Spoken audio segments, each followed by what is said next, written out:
सारी दुनिया है लॉकडाउन में, कोरोना है सबका रोना।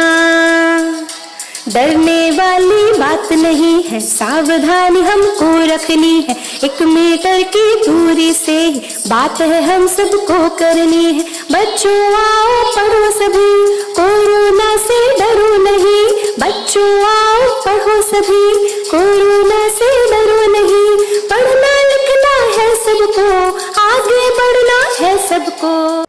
नमस्कार, मैं डॉक्टर विकास कुमार, प्रिंसिपल सनातन धर्म इंटर कॉलेज मीरापुर, जिला मुजफ्फरनगर, आप सभी का अभिनंदन करता हूं। मैं आज कक्षा 10 भौतिक विज्ञान विषय प्रथम अध्याय प्रकाश का परावर्तन व अपवर्तन के अंतर्गत प्रकाश का अपवर्तन विषय पर आपसे चर्चा करूंगा। चर्चा आरंभ करने से पूर्व मैं आपसे एक घटना पर डिस्कस करना चाहता हूं।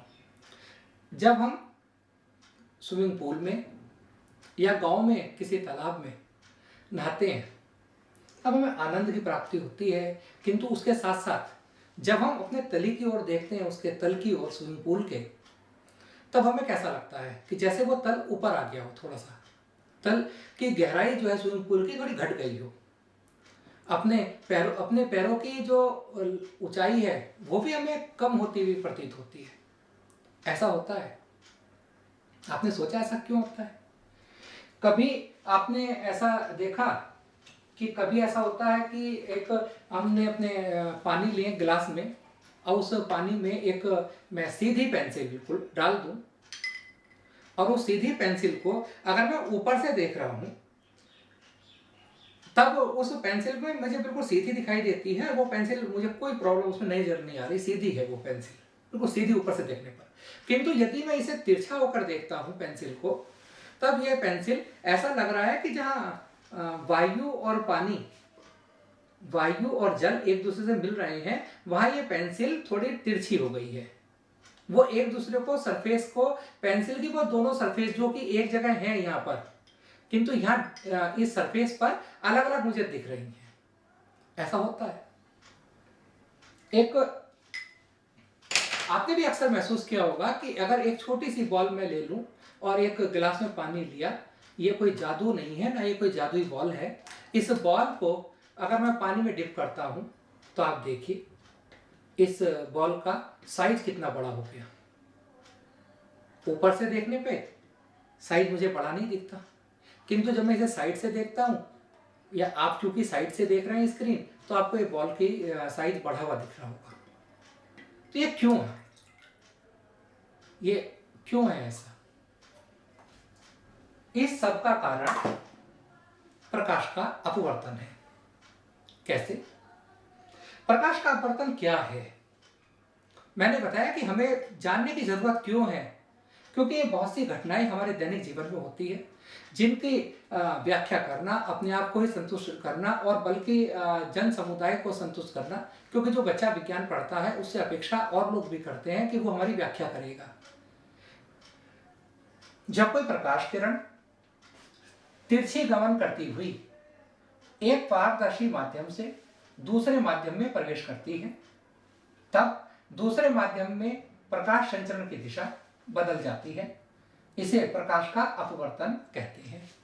अर्थात जब कोई प्रकाश किरण एक माध्यम से दूसरे माध्यम में जा रही है, अभिलंबत नहीं, तिरछी जा रही है, क्योंकि जब मैंने गिलास में ऊपर से देखा तो मुझे पेंसिल सीधी दिखाई दी, पर जब वो उससे प्रकाश तिरछा होकर मेरी आंख में आया, तिरछा मीन्स कि तिरछा भी गमन कर रहा है और माध्यम भी बदल रहा है, तब उस प्रकाश किरण की डायरेक्शन चेंज हो जाती है। यह घटना प्रकाश का अपवर्तन कहलाती है। प्रकाश का अपवर्तन सिर्फ पारदर्शी पदार्थ में ही होता है, जैसे शीशा, वायु, जल। जो मैंने आपको अभी एग्जाम्पल दिखाया, ये देखिए आप, जैसे ये सरफेस है, अगर पहले आपको क्लियर नहीं हुआ, जैसे ये सरफेस है, क्योंकि मैं इसे तिरछा यहाँ से देखूंगा, तो ये जब प्रकाश किरणें यहाँ से परावर्तित होकर आएगी माध्यम बदलने पर, तो प्रकाश किरण का मार्ग चेंज हो जाएगा, उसका पथ चेंज हो जाएगा। यही अपवर्तन है, और इसी कारण ये पेंसिल देखने पर, साइड से देखने पर तिरछी दिखाई देती है। जैसे ये पेंसिल है, ये यहाँ से देख रहे हैं, तो जो ये नेत्र में प्रकाश जा रहा है वो यहाँ से जैसे ही मीडियम चेंज हुआ, जल से वायु में प्रकाश किरण आई, जल से वायु में प्रकाश किरण आने पर, और चूंकि ये प्रकाश किरण यहाँ से जा रहा है तो ये प्रकाश किरण का पथ बदल गया और हमारी आंख में गया और हमें प्रकाश किरण वो पेंसिल यहाँ की जगह यहाँ दिखाई दी, और ऐसा एहसास हुआ कि जैसे यहाँ से वो प्रकाश किरण छड़ या पेंसिल तिरछी हो गई और थोड़ा उसका तल भी ऊपर उठ गया। अगर हम किसी सिक्के को पानी में डाल दें और बाहर से देखें तो सिक्का भी हमें ऊपर उठा हुआ दिखाई देगा। अगर आप साइड से खड़े हैं और एक टैंक में या पानी से भरे बीकर में आप सिक्का डाल दें, आप एक बार फिर ट्राई करके उस सिक्के को निकाल नहीं सकते, क्योंकि वो आपको ऐसा एहसास होगा कि सिक्का अपनी वास्तविक स्थिति से ऊपर है। आप जो आभासी स्थिति है, हाथ से वही सिक्का उठाना चाहेंगे, नीचे से नहीं उठेगा सिक्का आपसे। जैसे ये व्यक्ति एक फिश को मारना चाह रहे हैं, किंतु जैसे ही प्रकाश किरण जल से जल से वायु में आती है तो वो प्रकाश किरण अपने मार्ग से थोड़ा विचलित हो जाती है, और जब ये प्रकाश किरण इस व्यक्ति की आंख में जा रही है तब उस व्यक्ति को इस मछली की आभासी स्थिति दिखाई देगी और यह स्थिति वास्तविक स्थिति से थोड़ा ऊपर होगी। कांच के गिलास में रखी पेंसिल या चम्मच का मुड़ी नजर आना, कांच के गिलास में रखा सिक्का उठा हुआ नजर आना, कांच के बर्तन में रखा नींबू, मैंने एक बॉल रखी थी, आप बॉल की जगह नींबू या गिलास का कोई भी चीज आप रख लीजिए, उसमें धातु की रख लीजिए, अपने वास्तविक आकार से बड़ा दिखता है। स्विमिंग पूल में खड़े होने पर तल थोड़ा ऊपर और अपने पैर छोटे हुए महसूस दिखते हैं। इन सब का कारण प्रकाश का अपवर्तन है। तारों का टिमटिमाना, हीरे का चमकना आदि आश्चर्यजनक घटनाओं का कारण भी प्रकाश का अपवर्तन है। हमारे आंखों के देखने का प्रोसेस तक अपवर्तन है। कैसे? जब कोई प्रकाश किरण परावर्तित होकर हमारी आंख में जाती है तो हमारी आंख में तो लिक्विड होता है और उस लिक्विड से ही प्रकाश का अपवर्तन होता है। एक क्वेश्चन उठता है कि माध्यम बदलने पर ऐसा हुआ ही क्यों? ऐसा क्यों होता है कि माध्यम चेंज हुआ, प्रकाश तिरछा आपतित हुआ, माध्यम चेंज हुआ, ये दो कारण हुए, उसके बाद प्रकाश किरण मुड़ गई। क्यों मुड़ गई भाई? और अगर मैं पानी की जगह वो सिक्का ग्लिसरीन में रख दूं या उसमें बीकर में केरोसिन ऑयल ले लें या कोई और लिक्विड ले लें, क्या तब भी सिक्का उतना ही ऊपर दिखाई देगा? क्या तब भी अगर मैं इस गिलास में पानी की जगह ग्लिसरीन रख दूं और तब ये बॉल को डिप करूं, क्या बॉल तब भी उतनी ही ज्यादा डायमीटर की दिखाई देगी या उससे कम? ये दो क्वेश्चन उठते हैं। और कारण क्या है ऐसा? इसका एकमात्र कारण है जो आरंभ में आपको बताता हूं, कारण तो और भी हो सकते हैं, कि प्रकाश की चाल विभिन्न माध्यमों में भिन्न भिन्न होती है। जैसे जैसे माध्यम चेंज होता है प्रकाश की चाल भी चेंज होती है, स्पीड ऑफ लाइट चेंज होती है। जब प्रकाश किरण एक माध्यम से दूसरे माध्यम में प्रवेश करती है तब दूसरे माध्यम में जाने पर उसकी चाल या तो घट जाती है या बढ़ जाती है। चाल में परिवर्तन होने के अनुसार ही प्रकाश अपने मार्ग से विचलित होता है। निर्वात में प्रकाश की चाल 3 × 10⁸ मीटर पर सेकंड होती है। अन्य माध्यमों में प्रकाश की चाल 3 × 10⁸ मीटर पर सेकंड से कम होती है। प्रकाश की चाल को स्मॉल सी से हम व्यक्त करते हैं। कांच, जल आदि पारदर्शी माध्यमों में प्रकाश की चाल हमेशा निर्वात में प्रकाश की चाल से कम होती है। एक नया शब्द आएगा, अपवर्तनांक, और अपवर्तनांक ही रेस्पॉन्सिबल है अपवर्तन के लिए। निर्वात में प्रकाश की चाल c और किसी माध्यम में प्रकाश की चाल v के अनुपात को उस माध्यम का अपवर्तनांक कहते हैं।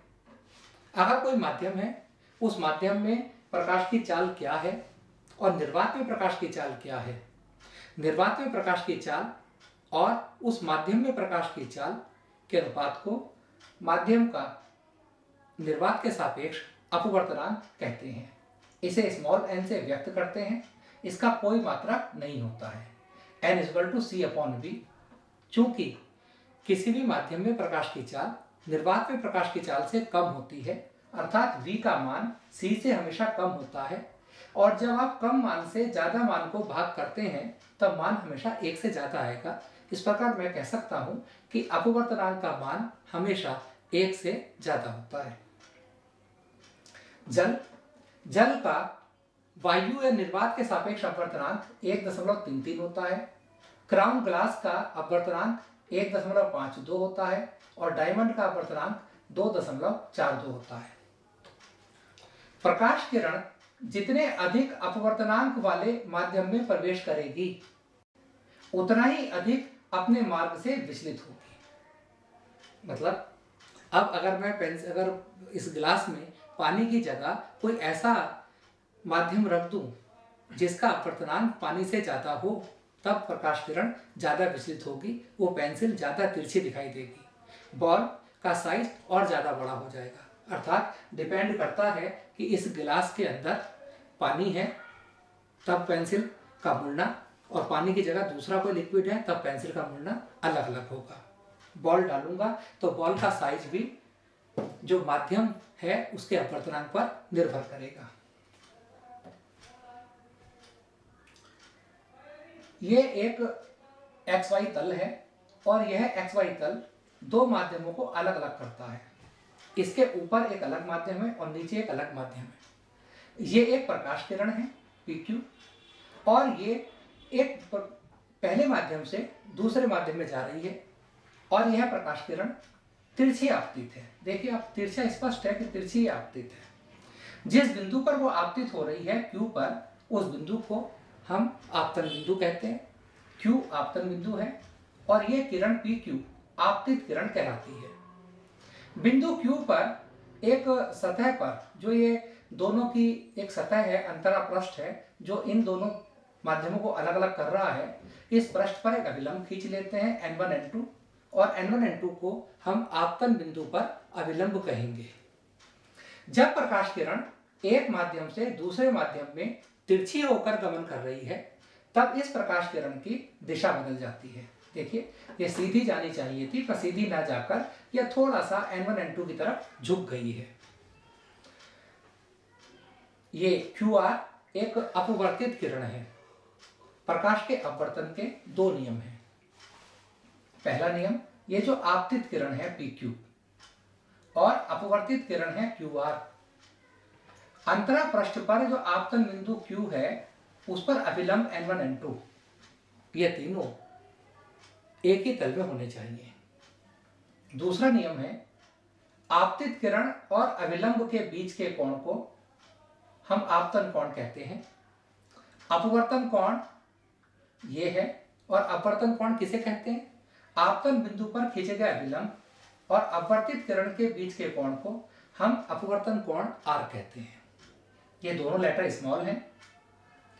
दोबारा से बता देता हूं, आपतित किरण और आपतन बिंदु पर खींचे गए अभिलंब के बीच बने कोण को आपतन कोण I कहते हैं। आपतन बिंदु पर खींचे गए अभिलंब और अपवर्तित किरण के बीच बने कोण को अपवर्तन कोण हम कहते हैं। आपतन बिंदु पर खींचे गए अभिलंब और आपतित किरण के बीच बने कोण को आपतन कोण I कहते हैं। आपतन बिंदु पर खींचे गए अभिलंब और अपवर्तित किरण के बीच बने कोण को हम अपवर्तन कोण स्मॉल r कहते हैं। अपवर्तन के दो नियम मैंने बताए। पहले नियम की मैं चर्चा कर चुका हूं कि आपतित किरण, अपवर्तित किरण व दोनों माध्यमों को पृथक करने वाले पृष्ठ के आपतन बिंदु पर अभिलंब सभी एक ही तल में होने चाहिए।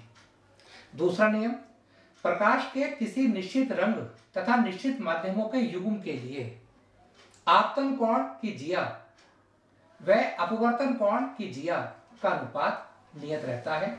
इस नियम को स्नेल का नियम भी कहते हैं।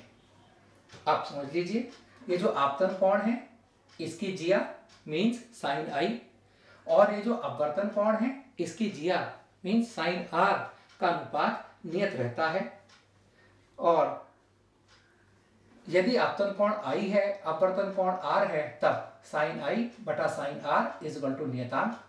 इस नियतांक को पहले माध्यम के सापेक्ष दूसरे माध्यम का अपवर्तनांक कहा जाता है। इसे स्नेल का अपवर्तन नियम भी हम कहते हैं।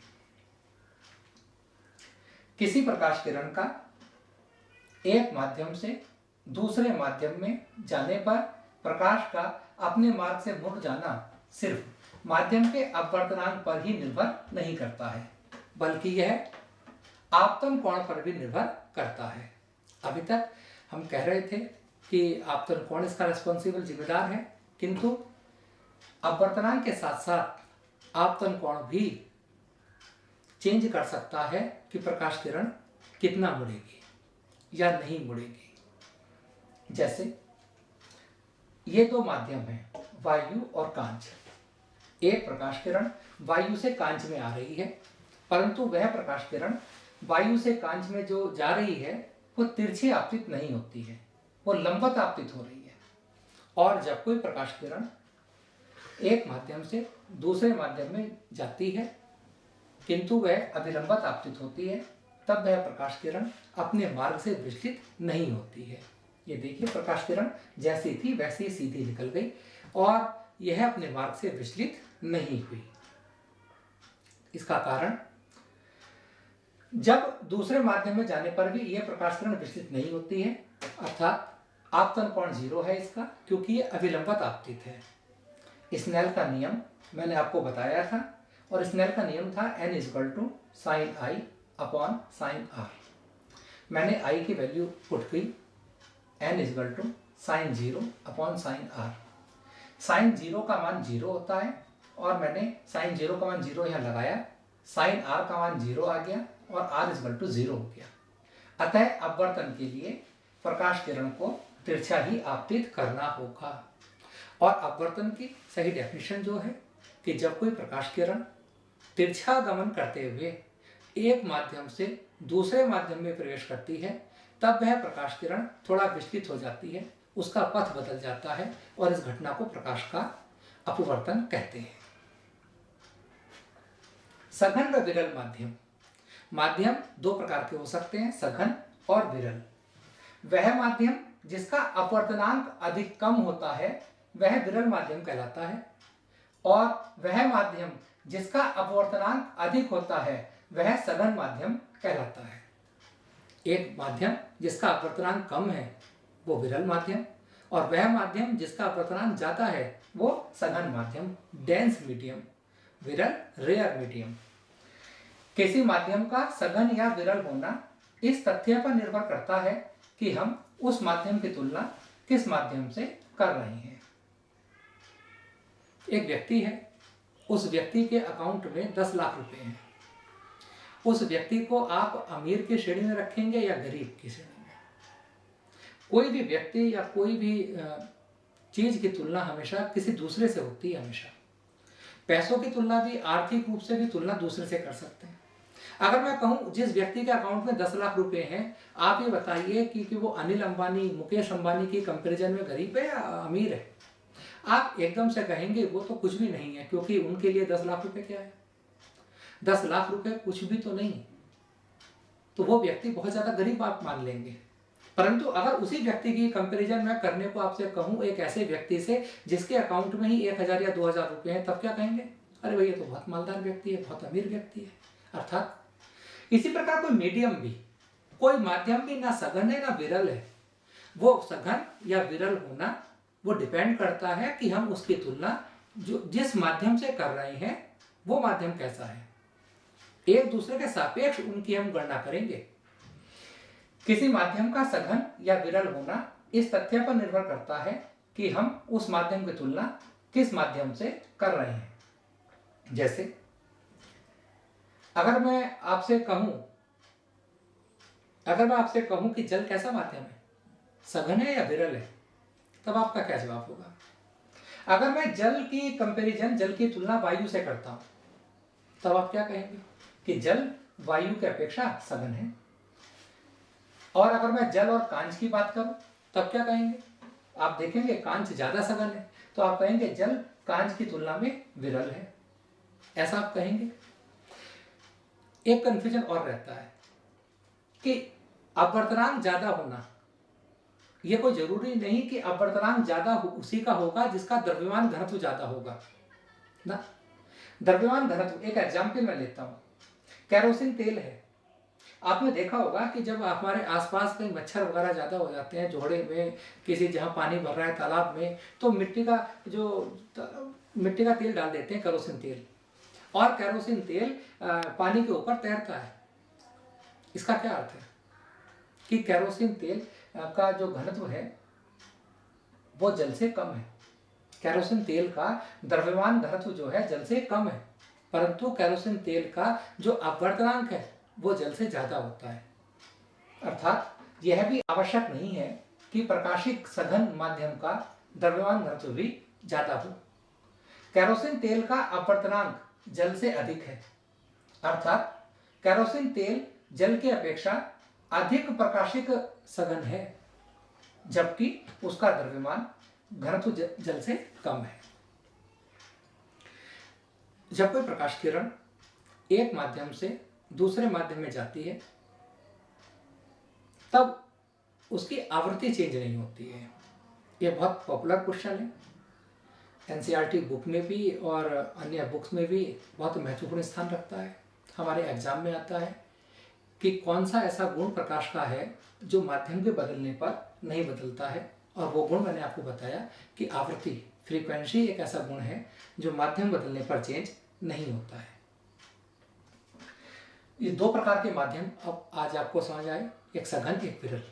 और जब भी कोई प्रकाश किरण सघन माध्यम से विरल में आती है, देखिए ऊपर ज्यादा डार्क है, नीचे लाइट है, और एक प्रकाश किरण सघन माध्यम से विरल माध्यम में आ रही है और तिरछा होकर आ रही है, तिरछी आपतित है। जब भी कोई प्रकाश किरण सघन माध्यम से विरल माध्यम में आती है तब उसकी चाल बढ़ जाती है, विरल माध्यम में चाल ज्यादा होगी और वो प्रकाश किरण हमेशा अविलंब से दूर हट जाएगी।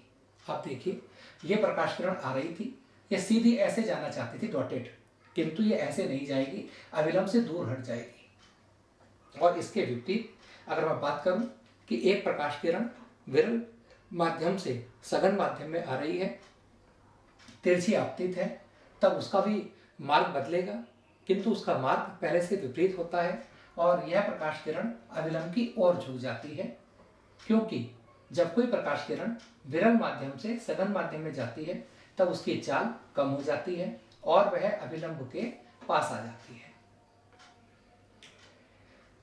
ये कुछ लेटर्स लिखे हैं, सिंबल्स हैं, जैसे ए and W. A and W का अर्थ क्या है? ए एंड डब्ल्यू का अर्थ है A for air, W for water. A for air, G for glass means कांच, W for water, A for air, G for glass, A for air. A and W का अर्थ है वायु के सापेक्ष जल का अपवर्तनांक। जिसके सापेक्ष वो लेटर पहले लिखेंगे, स्मॉल लेटर्स में लिखेंगे, अपवर्तनांक भी स्मॉल एन होता है, और जिसका अपवर्तनांक वो बाद में। ए एन जी का क्या अर्थ है? वायु के सापेक्ष कांच का अपवर्तनांक। डब्ल्यू एन ए का क्या अर्थ है? डब्ल्यू एन ए का क्या अर्थ है? जल के सापेक्ष वायु का अपवर्तनांक। जी एन ए का क्या अर्थ है? G for glass, A for air, जो पहले लेटर लिखा है उसके सापेक्ष और जो बाद में लेटर लिखा है उसका। तो जी एन ए का अर्थ है कांच के सापेक्ष वायु का अपवर्तनांक। प्रकाश किरणों की उत्कर्वणीयता, इसका क्या अर्थ है? जैसे मैंने बताया कि जब कोई प्रकाश किरण एक माध्यम से तिरछा गमन करते हुए दूसरे माध्यम में जाती है तब वह प्रकाश किरण अपने मार्ग से कुछ विचलित हो जाती है, उसका दिशा बदल जाती है। अगर ऐसी व्यवस्था की जाए कि वो प्रकाश किरण फिर से दूसरे माध्यम से पहले माध्यम में आना चाहे या आ जाए, तब क्या होगा? देखिए, अगर एक प्रकाश किरण ओ से चलती है, तिरछी आपतित होती है, गमन करते हुए ए पर आपतित होती है और ए पर आपतित होने के बाद उसका रास्ता बदल जाता है, वो अपवर्तित हो जाता है। अगर मैं इस प्रकाश किरण को उल्टा लाऊं, बी से ए की तरफ, तब क्या होगा? यह बी से ए की तरफ आएगी। पहले प्रकाश किरण जो अविलंब की ओर झुक गई, क्योंकि विरल से सघन में आ रही थी, और जब यह प्रकाश किरण वापस जाएगी तब यह प्रकाश किरण सघन से विरल में जाएगी और यह प्रकाश किरण अविलंब से उतनी ही दूर होगी जितनी दूर ये झुक गई। यानी जिस रास्ते से ओ से ए आई, ए से बी की तरफ चली गई, और अगर बी से ए की तरफ आएगी तब यह प्रकाश किरण ए से ओ की तरफ चली जाएगी। ये ऐसा होगा।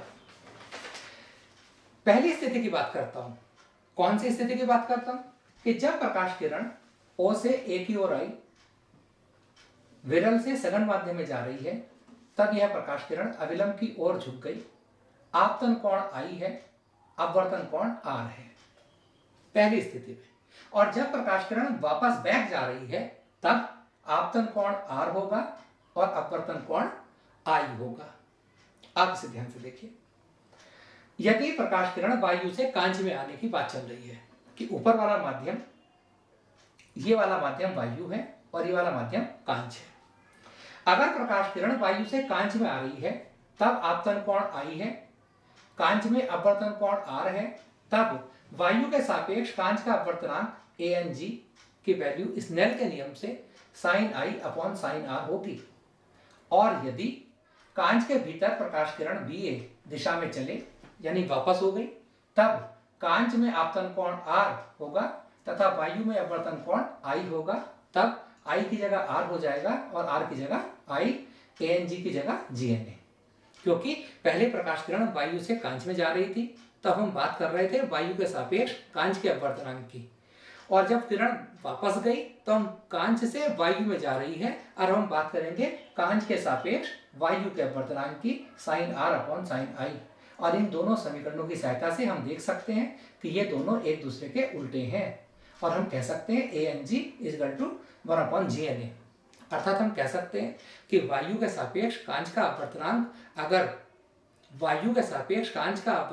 अगर x अपॉन y है, तब कांच के सापेक्ष वायु का अपवर्तनांक y अपॉन x होगा। ये देखिए, वायु के सापेक्ष जल का अपवर्तनांक बराबर 1/WNA, ANG बराबर 1/GNA, GNW equal to 1/WNG। एक न्यूमेरिकल देता हूं। वायु के सापेक्ष कांच का अपवर्तनांक 3/2 है, तब कांच के सापेक्ष वायु का अपवर्तनांक कितना होगा? आप समझ गए होंगे कि वायु के सापेक्ष जो कांच का अपवर्तनांक है और कांच के सापेक्ष जो वायु का अपवर्तनांक है वो एक दूसरे के उल्टे हैं। वायु के सापेक्ष कांच का अपवर्तनांक ANG, कांच के सापेक्ष वायु का अपवर्तनांक GNA, और ANG की वैल्यू GNA की उल्टी होती है। फॉर्मूले में वैल्यू पुट करते हैं और 3/2 का आंसर आ जाएगा 2/3। इस प्रकार समाप्त करता हूं। बहुत बहुत धन्यवाद। अंत में प्रस्तुत अध्याय के संबंध में पाठ्य सामग्री तथा अभ्यास कार्य मानव संसाधन विकास मंत्रालय MHRD भारत सरकार द्वारा विकसित दीक्षा मोबाइल एप्लीकेशन पर उपलब्ध है। Diksha mobile application Google Play Store अथवा iOS से डाउनलोड की जा सकती है। ऐप को डाउनलोड कर इस अध्याय से संबंधित प्रश्न, अन्य गतिविधियों का अभ्यास आप कर सकते हैं। किसी बिंदु पर शंका या स्पष्टता की आवश्यकता हो तब अपने शिक्षक से online e-learning WhatsApp virtual classes में पूछकर आप समाधान कर सकते हैं। बहुत बहुत आभार।